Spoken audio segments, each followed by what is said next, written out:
Olá, seja bem-vindo ao canal do Kaiser e neste vídeo estou estreando o quadro Semana do Presidente, onde vou trazer fatos marcantes do governo durante a semana.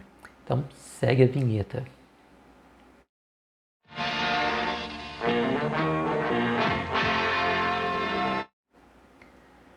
Há um documento da ONU relatado pelo Panorama de Segurança Alimentar e Nutricional de 2022 e relata que o Brasil tem 4% da população passando fome. Isso equivale aí a 9 milhões de pessoas. E um outro relatório, também da ONU, apresenta que 60% da população brasileira está com problemas de sobrepeso, ou seja, questões aí de obesidade. E isso vai contra ao relato da ministra Mentirosa Silva, quer dizer, da Marina Silva, que esteve lá em conferência em Davos, na Suíça, junto com o Fernando Haddad.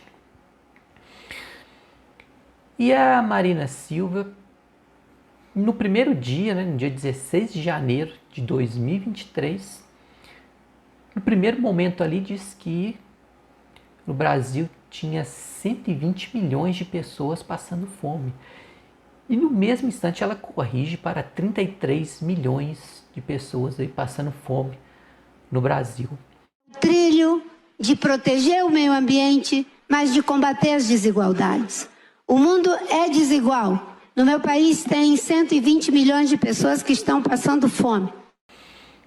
Levando em conta que na última eleição tivemos mais de 120 milhões de eleitores, de fato, mais de 120 milhões de pessoas estão com fome de justiça, com fome de honestidade, transparência,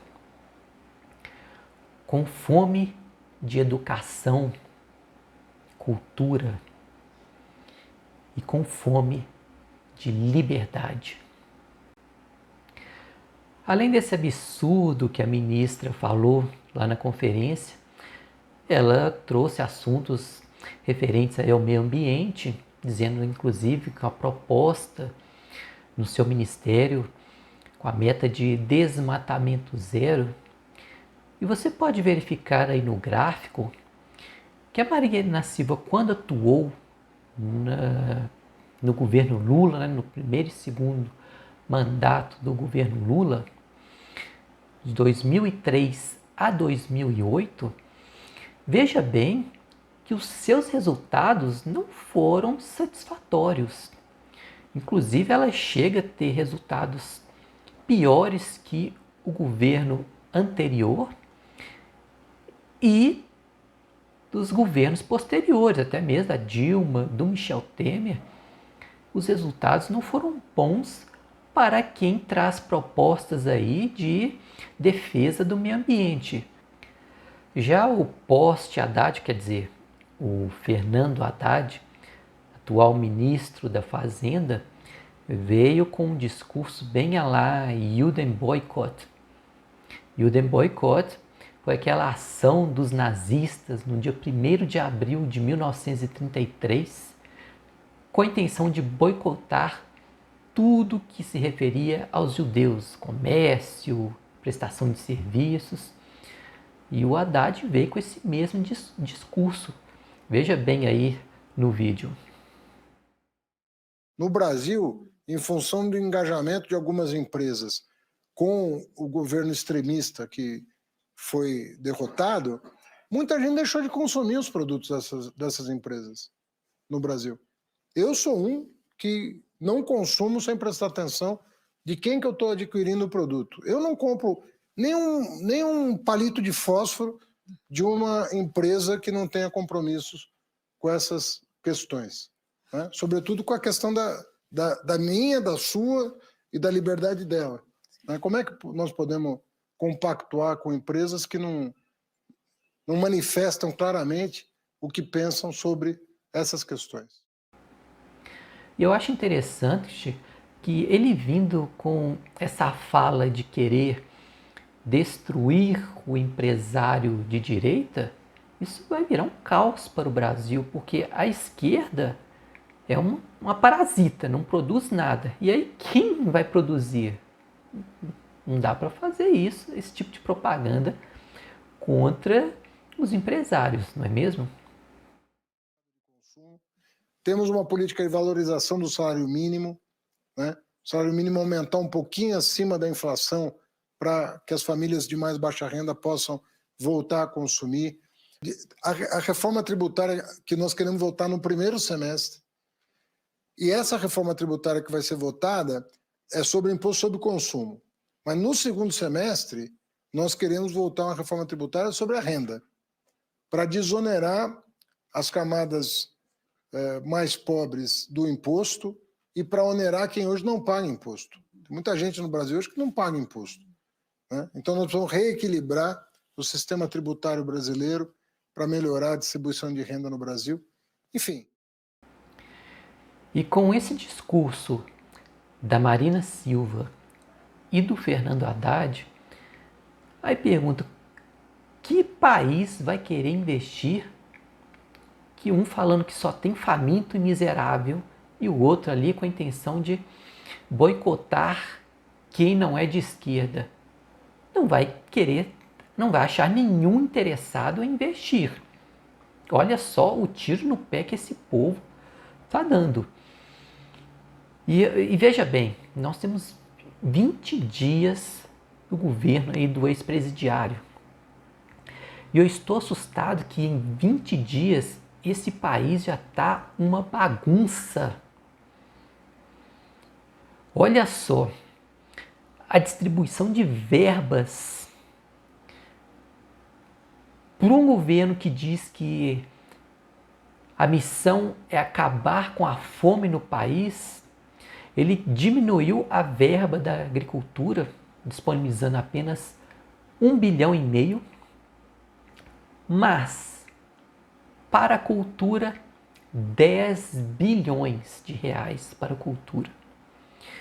E eu vi no discurso da Marionete Menezes, quer dizer, Margarete Menezes, o quão despreparada ela está para assumir esse cargo. Tem gente entrando para ajudá-la a fazer um discurso, porque ela não tem condição ali de fazer um discurso consistente ali sozinha. Imagina uma mulher dessa com 10 bilhões. Obviamente os seus assessores ali vão cuidar muito bem desse dinheiro. E já está cuidando, né? Já foi disponibilizado 1 bilhão de reais da Lei Rouanet. E olha só, os primeiros beneficiados com essa Lei Rouanet em 20 dias, hein? Olha que coisa rápida de liberar aí uma verba em 20 dias. Cláudia Raia vai abocanhar ali 5 milhões de reais da Lei Rouanet. Além disso, a Sorria Publicidades e Eventos para fazer uma exposição ali da Frida Kahlo, bem típico, né? De esquerda, só 3 milhões. E o Carnaval Rosas de Ouro, a escola de samba ali, que vai abocanhar 2 milhões. E eu te falo, esses 3 não precisam de Lei Rouanet e já estão aí mamando nas tetas do dinheiro que sai do seu bolso. Você, contribuinte, que acorda cedo, que rala, que dedica ao seu trabalho, vai ter de bancar aí Cláudia Raia, exposição de Frida Kahlo e escola de samba. E sabe o que eu acho interessante? Que durante o governo de transição, aquela bandida da Gleisi Hoffmann diz que o país estava arrasado, os ministérios sem dinheiro, o país tinha apenas R$ 25.000 em caixa. E de onde saiu tão rapidamente aí bilhões? Alguém achou a maleta ali na rua? Muito estranho, não é mesmo? Está vendo esse daqui? É o ministro da Justiça, Flávio Dino. Oh, nessa foto não. Troca aí. Agora sim. Bom, o ministro Flávio Dino está exigindo que uma rádio do Rio Grande do Sul se retrate perante ele porque um radialista o chamou de comunista obeso. Bom, eu não diria que ele seja um comunista obeso, e sim um porco comunista. E em 20 dias de governo, o ex-presidiário só vem fazendo estragos. Suspendeu as aulas de programação e robótica para o ensino fundamental e médio, vetou 4 bilhões para pesquisa e desenvolvimento nas universidades, mas liberou 10 bilhões ali para a cultura que só produz lixo. Diz que ser contra a CPI das manifestações, e eu sei porquê, inclusive tem um card aí no vídeo que eu explico muito bem sobre essas manifestações. Quer que seja feita a reforma do Palácio do Planalto sem licitação, só chamar o Odebrecht, né? E olha só, eu estou até com pena das condições desumanas em que o Lula está passando, ele e a sua esposa, a Canja, quer dizer, a Janja, vivendo ali num hotel de 5 estrelas, suíte presidencial, que já custou aí mais de 216 mil reais aos cofres públicos. E veja só que condição desumana que ele está vivendo, né? Nunca na história desse país um presidente ficou sem uma residência. É de dar pena, não é mesmo? E o pior de tudo, o ex-presidiário vagabundo veio dizer que os empresários não trabalham, que os empresários ficaram ricos às custas dos trabalhadores. Que absurdo falar uma coisa dessa, principalmente aquele empresário que está iniciando o seu negócio, que tem de acordar cedo, que tem de dedicar, que tem de trabalhar, que tem de estudar o seu empreendimento, selecionar as pessoas ali, gerar empregos, gerar tributos para o Estado. E aí fala uma coisa dessa. Ele que sempre viveu às custas de empresários. É complicado. Bom, eu deixo aí essa análise da semana do presidente e tenhamos fé e esperança, porque o resto está perdido.